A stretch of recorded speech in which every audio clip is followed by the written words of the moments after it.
absolutely takes time. It takes time, and yes, you can call it hard. It's fucking hard to be sick though, isn't it?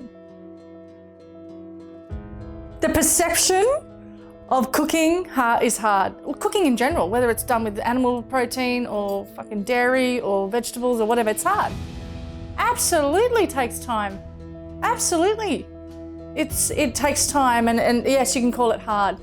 It's fucking hard to be sick though, isn't it? Who's got time for that shit? I don't. It's your health insurance, really, at the end of the day. Food does matter. It absolutely does matter. And it's vital that we step into that, because I tell you right now, like, people aren't interested in cooking and they're getting sicker and sicker and sicker. And it's just, it's interesting to witness, and I'm watching it all the time. And then all of a sudden you get sick and then they're knocking at the door.